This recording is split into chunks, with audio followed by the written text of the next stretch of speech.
everybody, and welcome back to The Hobby Musician. In today's video, I'm going to show you from start to finish a very simplified kind of DIY method on how you can achieve a gorgeous stain on any kind of instrument you're building. Now, this is certainly going to apply to guitars and basses that we do here on the channel, but if you're a builder of any kind, furniture, art pieces, the staining and the woodworking that we're doing does apply to you too, so by all means, check this out. Well, before we get started, I am going to cover two things. Number one is our standard disclaimer.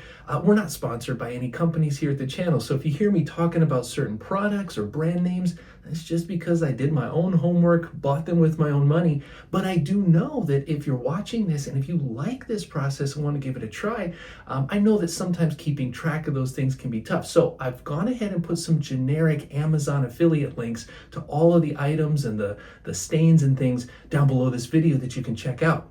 The second thing that I want to say before we get started is, even though this is a simple process, I would highly encourage you to budget yourself some time.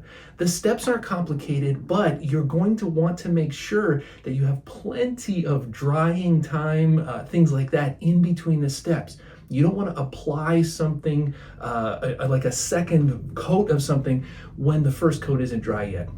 So that's kind of the only thing before we get started, which means as this video goes on, you're going to see me kind of coming back in different shirts because I'm going to take a few days to let all the steps play out. So don't be shocked by that. Okay, what's the first step? Well, the first step is perhaps the most important preparation step. We are going to be working on this body for a good friend of mine, and it has a beautiful, you can already see it's beautiful kind of figured top here.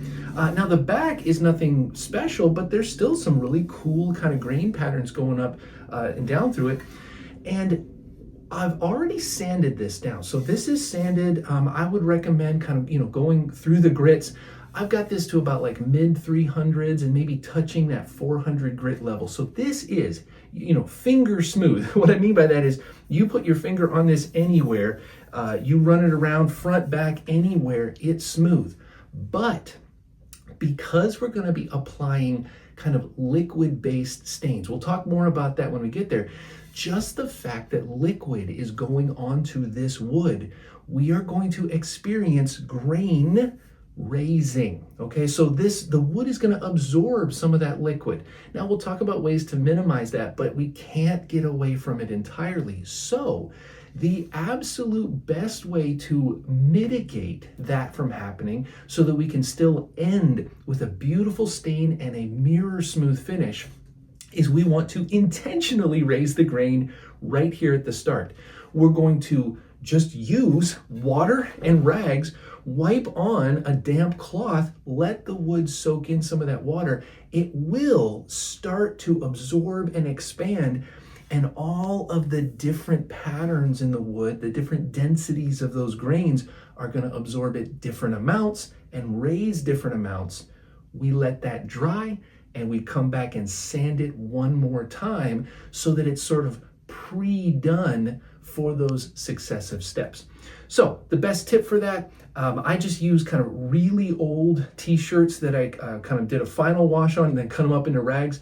You're going to want the oldness of a shirt or something like that because it just means that most of the fuzzes have kind of gone away during its lifetime, and now you're just left with a soft cloth.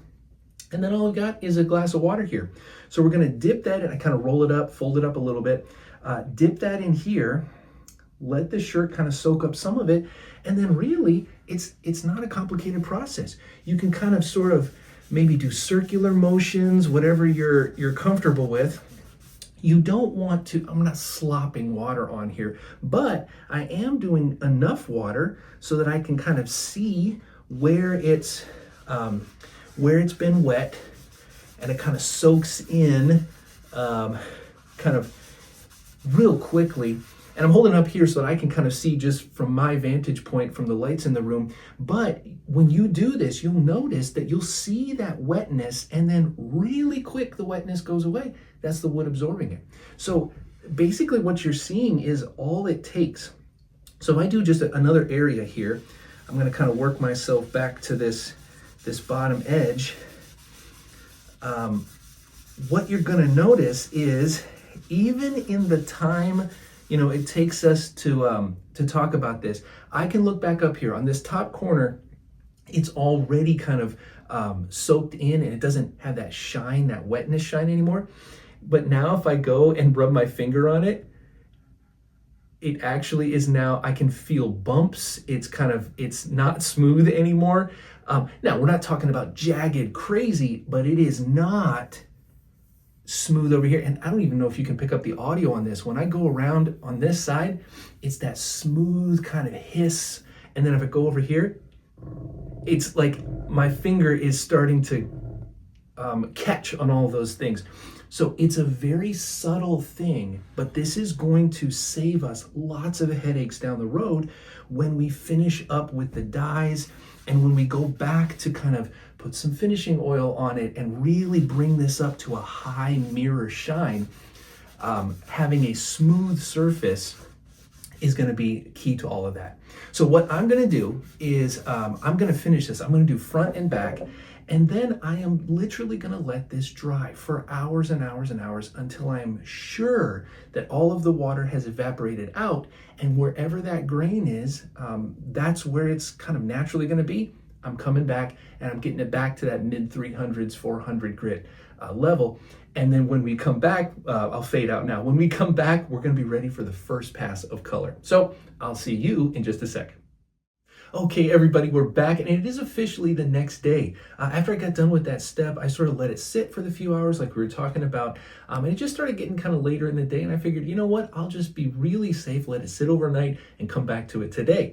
And as we said, when I came back to it, it's exactly what we predicted.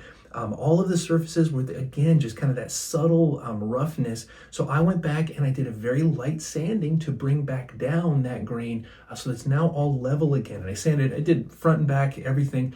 You'll also notice that I'm prepped and ready to go for the next step, the official coloring step. I just went and carefully put some painter's tape around just to mask off only the surface that we want to be working with. Now let's talk about the coloring process. I said at the beginning that this is a very kind of simplified DIY step, and it is. The product that we're going to be using today is called Trans Tint. Okay, so this is just the one. When I was researching these, I really liked some of the benefits. This is formulated so you can use it in a variety of solvents, waters, but today we're going to be using denatured alcohol. It's formulated to be used in both. And as I said before, denatured alcohol. Now, one thing to say before we get started is even though technically we've kind of prepared this, we could use this in water. One of the nice things, it's kind of generally accepted that when you compare water-based stains to alcohol-based stains, even though we're prepping it, we're raising the grain, we're kind of flattening it out, the alcohol process seems to, or people kind of agree that it has less effect of bringing that back as you go on. Not to say that you can't do it with water, but since it should work a little better with alcohol, that's what we're using today. And I just went and grabbed a used up glass jar. I think this was like relish or salsa or something like that. Cleaned it out, and now we've got the ability. I just put a little bit of that denatured alcohol down in here, and actually about 5 drops of this Trans Tint dye. Now, before we get into it, I do want to say, the goal for this is like a deep, beautiful ocean blue. But this, what we're doing in this step, this is full out midnight black. This isn't even blue. Now you might be asking why? Well, one of the tips is that if you want to get depth to your color, you're going to see this in tutorials, forums, blog posts, everything. The way you get visual depth is actually with multicolor processes.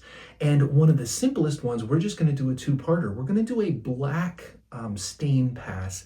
And as we do it, you're going to notice that the different swirls and variations in these grains, they're going to absorb that black at slightly different rates. Some of the darker, more dense areas are going to absorb a little bit more black. We're going to let that dry, and one final time we're going to come back over with a light sanding pass, and that light sanding is going to take off some of the black in the lighter areas, but it isn't going to take off all of the black in some of the darker areas.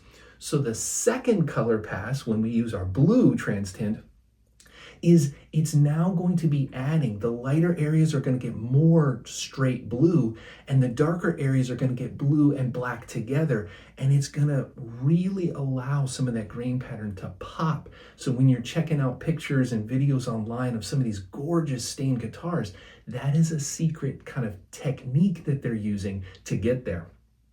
Okay, so we are all set to go. As I said, I've already got this kind of mixed up. Now, we're not going to go straight onto this. We want to see kind of what this color is. I'm going to get gloved up here and ready to go. But as we do that, I do want to mention, I said it's midnight black, and it certainly is. But that doesn't mean I want this surface to end charcoal midnight black. I kind of want a grayish thing. I want a light black. I don't want to put so much on here that I'm sanding forever once it dries. So I've just got, a couple strips of wood. Now it's not technically exactly the same, but it does have some grain patterns, and it's going to give me at least a ballpark sense of how dark this mix. As I said, 5 drops in about this much denatured alcohol. I want to see if that's in the ballpark of what I need. The beauty is, if it's not, I can darken it up just by adding a couple more drops here. So again, I've got a whole stack of clean rags to work with here. So I'm just going to sort of wipe off any stray fuzzies or sawdust on these things. And basically, you just kind of roll up one of these nice, soft t-shirt strips. And then very carefully, I'm going to do the old tipperoo. So it's not fully in there. I'm just going to kind of tip it until I can start to see it soaking into the rag a little bit there.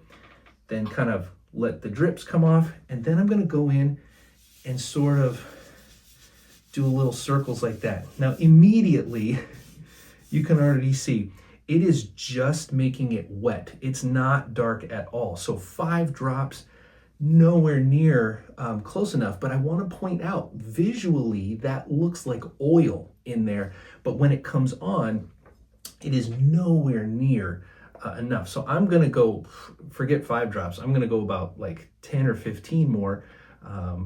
Let's see. 1, 2, 3, 4. And then by doing this, I wanted to also show that I was kind of intentionally making it a little too light, because I want to show you that it's really this easy when you're kind of mixing up your own dyes, when you're kind of doing your own colors.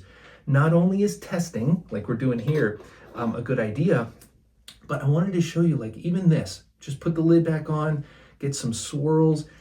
The beauty of getting dyes that are formulated this way is you can really kind of make some changes super quick like that, and it's easy to do. You're not waiting for powders to dissolve. You're not waiting for like weird solvent mixtures to absorb the color. You can really get to it. It's drops in liquid, swirl it around a little bit, and now we're ready to come back to it. Do my careful little tip on its side. And now when I pull this shirt out, the shirt looks darker, and look at that. Look at that. So already right there, visually, now I'm starting to get some of that charcoal in there. And I would say what I'm going to do, I actually like that, because you can see here, even in those dips, that black kind of accumulates and it gets down into those drips. So I'm going to go ahead and I'm going to say this is kind of the grayish, the grayness that I'm looking for to go onto this. So with that, I am now going to switch over here to our piece. So again, I'm ready to go. As I said before, I had already kind of sanded this down, but just because now we're getting started, I'm going to go ahead and just take clean, dry one, just in case there's any flecks of sawdust or, I don't know, just dust particles in the air, anything like that. So nice, smooth, good work surface to go. And then now we're back on here. So I'm going to go back, get a little more, kind of just reapply this. And I'm going to go kind of in swirls here. So swirls kind of around just like this. I'm not necessarily interested in going super hard, super aggressive. You can see here, I'm just looking, I don't want to get any kind of, I guess brush marks isn't the right word, but I don't want the swirling to kind of show marks in it. So what I'm going to do is just make sure that I'm going to go in light passes, circular passes like this, and just kind of move around. You can see here, I'm just looking to see I'm getting a good cover, kind of equal coverage all the way around. And I'm just coming up to the edges here. So you'll notice I didn't do much. I masked all the way around the edges, but I didn't mask around the neck pocket and the pickup cavities, because those are going to be filled up with stuff. So you can kind of save yourself some time. You know, you won't, even if a drip gets down in there, it won't necessarily come up visually. Now that is one downside to using kind of just reusing jars. It's way down there. I probably should have gotten a smaller little jar specifically for this, but you live and you learn, right? So we'll know for the next time.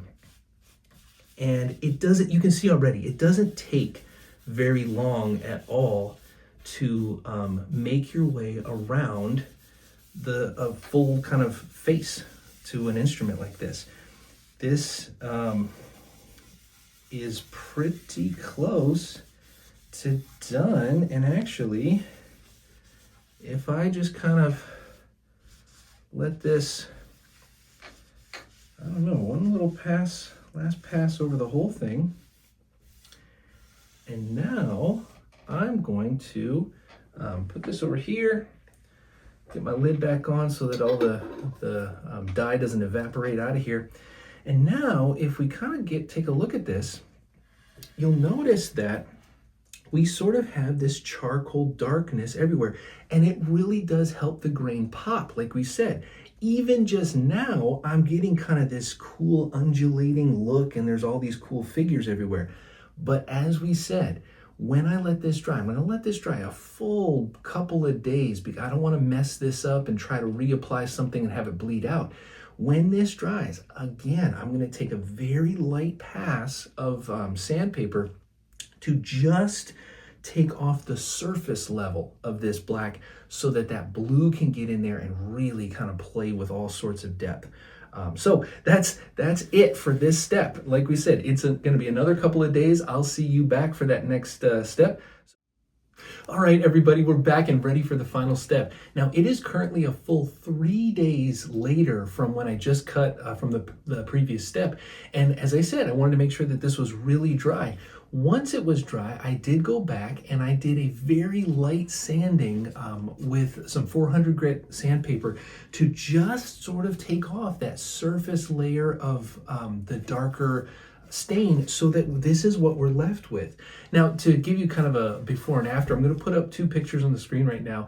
And on the left side, you are going to see that kind of darker initial look to what we had. And then on the right side is after it was sanded. Now, I will be honest, I understand the lighting was a little different in those shots, so it may not come across as visually obvious as it is when you're here in person, but it is really nice to see that we have still those dark spots in the grain of the wood, and we are ready for our final color step.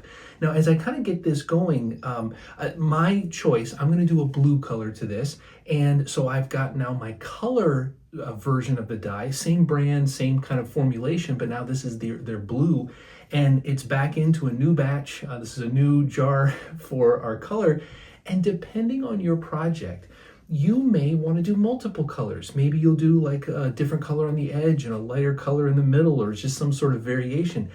From here on out, it's really up to your taste. But the only thing that you kind of just need is, we're going to do the same thing. You mix up and test on different scraps of wood the exact color you want. And we're just going to go in and do those gentle applications. And it should, as we start going here, I'm just going to soak up some color onto this rag, and as we go, just with a kind of a gentle application, you're going to start to now get the desired color, whatever it is that you were kind of wanting in the first place. And the benefit of having that dark color down first, it's just gonna make any kind of choice you make really, really pop. So even already, like, I am super happy with this. This is getting a nice blue. You can kind of see there, the blue kind of is going in, and then it's got darker, lighter areas, really kind of making those swirls and those patterns really stand out. So this is doing everything that we want it to do. And as I keep going here, I just want to remind you, this is not a difficult process. Using dyes that are formulated like the ones that we're using today, they're very easy to work with, easy to clean up after. The fumes, they're very, very low fumes. So you can do this inside like I'm doing this, or you can do this like on a porch or outside. Very, very easy process, which is something I like about this. It makes it easy for you to experiment. You can try it on projects that you're working on anytime. So yeah, just keep on going like this, and I'm just kind of watching just to see if there are going to be areas that I might want to go over a second time. So as I finish this first coat, I will mention that even though this is a simple process, I would say sometimes you may want to do a lot of steps. We said it before, maybe you want to have a lot of colors in your project. That's one reason you might want to do multiple steps. Another reason might be that you just want to deepen the same color. So as I'm going with this blue, I can already see here, it changes a little bit of its hue, a little bit of its tone as it dries. So I can see more blue coming out in the area that we started with. And as I'm going, its color is a little different when it's freshly applied as to when it sort of dries out a little bit. And this is where I may finish this video, finish this coat, and I might just let this sit. I'll come back to it in a day, maybe two, and I'll just kind of look at it. I may just reapply a second or a third coat of the exact kind of formulation I have, which will just further deepen that blue color that we've got going on here. But as it stands right now, I'm gonna go ahead, I'll put this rag down and kind of give you a quick look at this.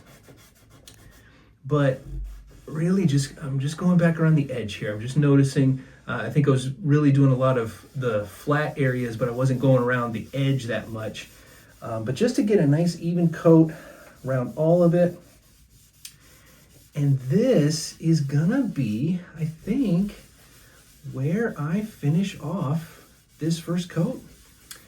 So we'll kind of get a light little pass over the rest of it, and then we'll pop this down, get our lid back on here so it doesn't evaporate, and then just kind of turn this over for everybody to see. So even in these lights, you can see we've got this gorgeous swirly blue color going on here.